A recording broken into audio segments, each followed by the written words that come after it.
Professor Harsh V. Pant is Director of Research at the Observer Research Foundation in New Delhi and Professor of International Relations, King's College London. Professor, thank you for joining us. Thank you for having me. China and India have strong historical ties and at times conflict.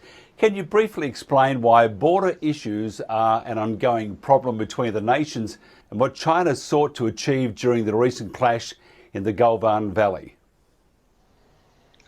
Yes, they have, they have long-standing ties, these two countries in Asia, these two major civilizations and now rising powers in Asia. I think the border problem is a legacy of the colonial, post-colonial environment, as well as, this problem that there was a major war in 1962 and its shadow overhangs this entire relationship. Which was a problem, a war over the border, and it has continued to simmer ever since.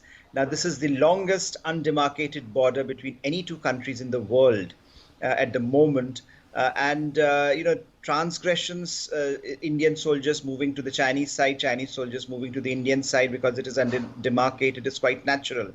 It happens, and there are standard operating procedures to deal with it. But what has happened this time is particularly dramatic because after 1960, this is the first time that we have seen casualties on the border. Both sides have tried it very hard to maintain a level of stability at the border, and all the assumptions, all the treaties have been violated as far as India is concerned by China this time. So clearly there is a lot of anger, there is a lot of pain, and also there is a lot of uncertainty about the future of this engagement because the assumption was that the two sides can keep the border problem aside and work on developing people-to-people ties or trade relations, economic relations, etc. But that assumption seems to have fallen by the wayside with the dramatic clashes that happened last month. So clearly, border now sits at the heart of this relationship, and New Delhi is now saying that unless border problem is resolved, the larger bilateral relationship with China cannot move forward. Well, the recent border clash have a significant and lasting effect on the bilateral relationship, in particular the India-China economic and trade relationship. Yes, at the moment it seems that this is going to be an inflection point as far as India's China policy is concerned. And India has already signaled that it is willing to take some very significant steps in making sure that China feels the anger that I think people in India are expressing about what has happened on the border. So a number of steps have been taken on the economic front in particular, because that is one area where India feels that it needs to convey the message strongly that trade and commerce cannot go, uninterrupted if the border problem is not resolved, if violence continues along the border, if clashes continue, and the kind of violence that we have seen with casualties last month. So I think, you have had some major decisions being taken. India will not perhaps be allowing Chinese companies to bid for governmental tenders. India will wall off certain sectors from China, in particular high-end technology sectors. And India is also has just banned more than 50 Chinese apps, including very popular ones in India like TikTok and WeChat, WeShare, and Share It.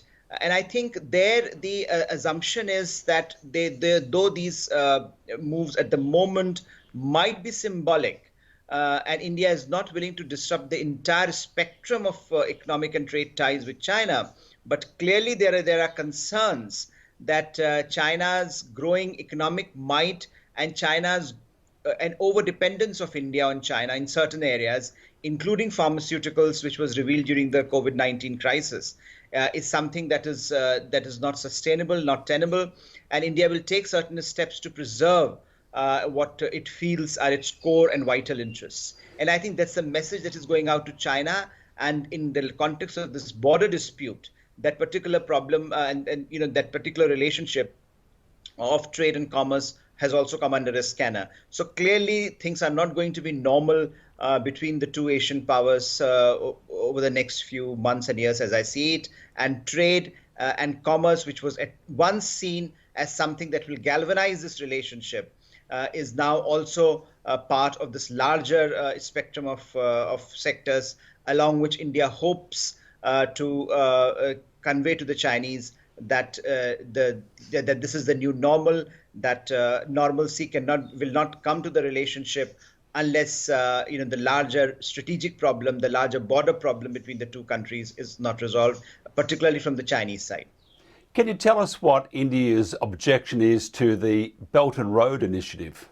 I think Belt and Road Initiative, on principle, India does not really have any objection to the idea that infrastructure connectivity is very, very important for the next phase of economic globalization. That India, along with other major powers who have been beneficiaries of global economic globalization, has a responsibility to become providers of infrastructure connectivity around the world for those countries that have not been part of this of the first phase of economic globalization and have not benefited from it. I think the problem from Belt and Road Initiative that emerges from India is a very unique one and a very specific one. And that is that and a very important element, perhaps the most important element, most talked about element of BRI, which is the China-Pakistan Economic Corridor, passes through a territory which India has argued is contested.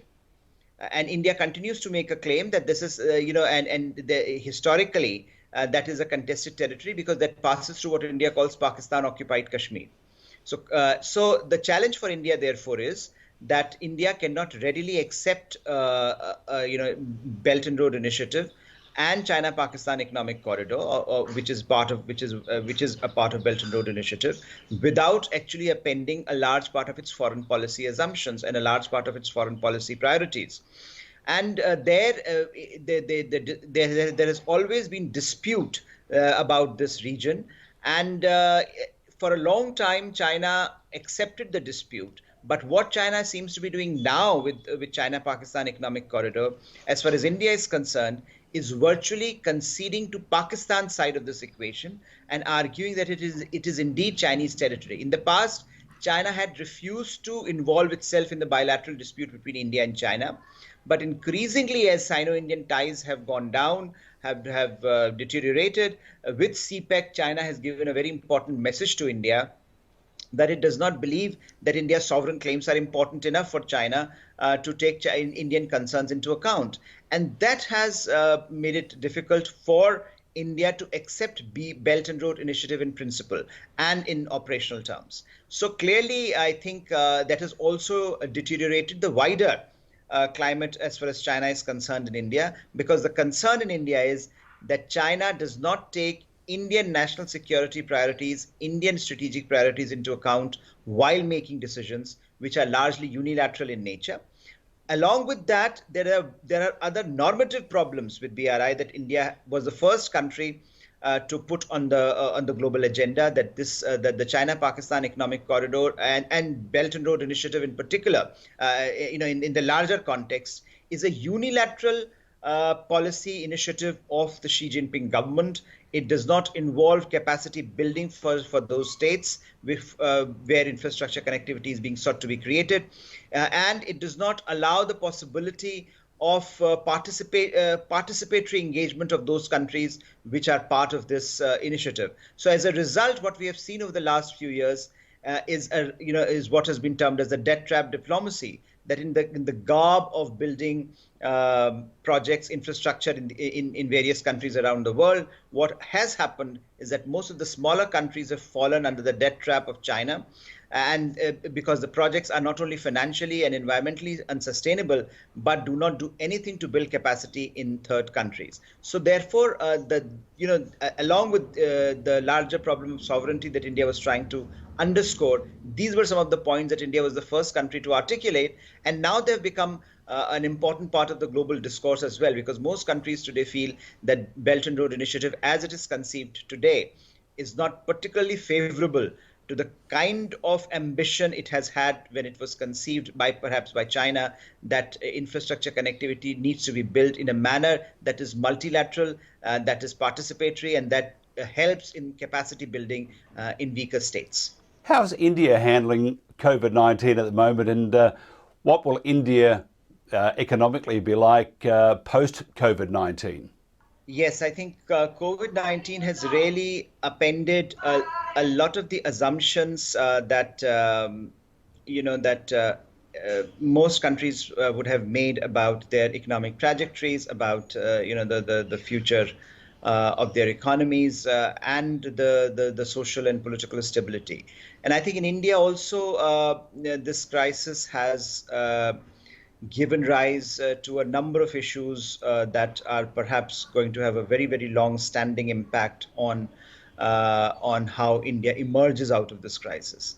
Now, I think the first phase, India dealt relatively effectively, as we have seen that the infection rates, I think, have been rising, but the mortality rates have been relatively limited.